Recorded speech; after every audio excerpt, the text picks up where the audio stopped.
من ضمن كمان الحاجات اللي ممكن تقابلنا في مشاكل في بيت العيلة، نظرات السلاف لبعض.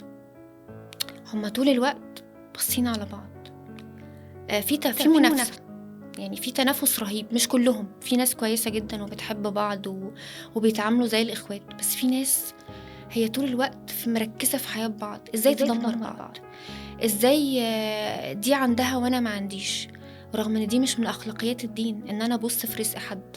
مش كل 2 إخوات رزقهم زي بعض، ومش كل 2 إخوات معاملاتهم زي بعض مع زوجاتهم.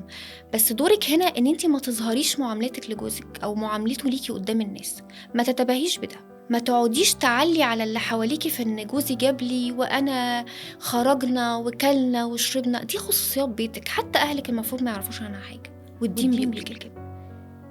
أكلتِ حاجة كويسة ما تقوليش، أكلتِ حاجة قليلة ما تقوليش، حتى لمامتِك ولأهلِك.